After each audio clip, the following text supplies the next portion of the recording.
Hi guys, it's Holly from Teach Me Style. Today I'm going to be talking to you about the new 3D HD Kabuki and precision brushes from Sigma.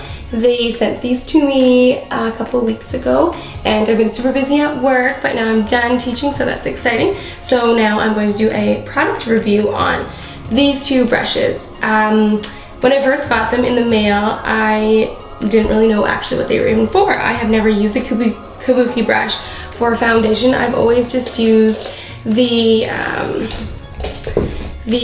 foundation F61 from Sigma, which I did really like, but now I'm going to show you this one. So they are kind of dirty because I have been using them. I just wanted to give them a good go before I actually did a review on them. So as you can see, it's different than any Kabuki I've ever seen, or foundation brush. It's kind of odd looking. It looks like maybe like the roof of a house. The brushes are really dense, which is nice. And then here's the other one. It's for concealer. So yeah, the brushes are super soft, synthetic. They don't shed. They are kind of different colors. I've seen that people have pink, which is kind of fun.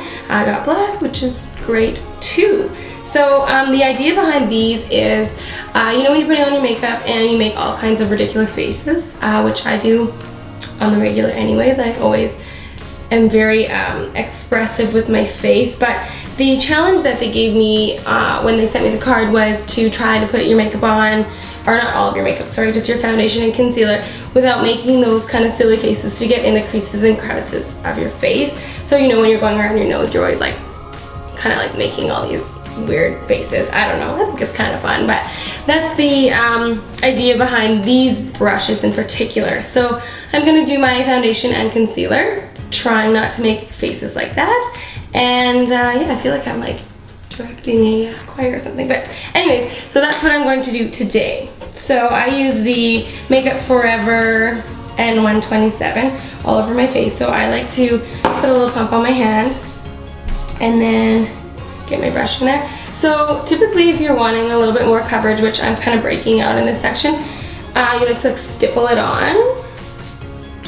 But if you don't need a lot of coverage, like in some of these areas, you can just do the brush. And this brush is really good for that. I like that I can go kind of back and forth and it just has super smooth transitions. Or it also works really well for coverage when you're doing the stippling effect. So I'm trying not to make too many facial expressions when I'm doing this. Again, I don't know if that's really like is that a big deal if you're making facial expressions? I don't really think it is, but anyways, the brush, I love them. They are, like I said, super dense, so they just go on really smooth. This brush that I have, I like it, but I really prefer this one. Sometimes I can find that this one leaves kind of like leaves streaks and stuff. I don't know. It's still good, but definitely this one is better, I would say. Just for the fact like you cannot stipple with that, and I have, when I break out, I really like to use that effect, which kind of helps. So I like how the angles like this really help to get in the eye and under very easily. Some people, I've watched a couple videos, and some people have actually used this to blend in their concealer, and it has a nice, like I said, that nice angle or peak there, really can allow you to get underneath the eyelashes. So again, if you don't need a lot of coverage, you can just do the sweeping or brushing motions. It's pretty quick and blends in really well. So there we go, there's the foundation. Now for my concealer, I kind of splurged and I went to Sephora today actually, and I always seem to have dark circles under my eyes. I don't know, maybe I don't get enough sleep. I think some people just naturally have that issue. I do. So I kind of splurged on this YSL Radiant Touch. I don't know what the French, is it French? I think so. What exactly, how you would pronounce that, I don't know. I'm not even gonna attempt it. But I do like it. The lady did it on me, and it's really nice. You don't need a lot. So I'm just gonna do this. So you always, I don't know, this isn't really a tutorial video, but as I'm doing it, I might as well talk about it. So an upside down triangle is kind of what the idea is here. This is really expensive. It was $50 for this too. Anyways, I really like it. I don't know, maybe I'll do a review on it later when I've used it more times.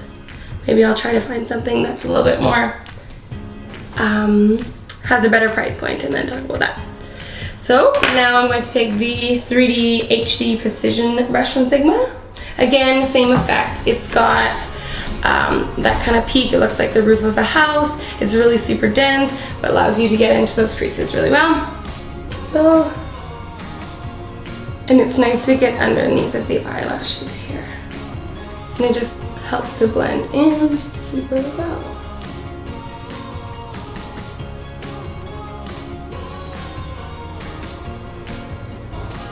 They also say that this is like, because it's like a pump thing, that it's 8 hours of sleep in one pump. So if you like are out on a big rager, not like I would or anything, but if you are, apparently it's supposed to make you look like you've had 8 hours of sleep. So that's kind of sweet. It better for $50 in a bottle. Okay, so there, it's all blended out. You can also use it, it's nice to do a little bit of contouring just on the nose there. Sometimes I like to touch it up in between here or down there. Yeah, so I like it. I have another concealer brush.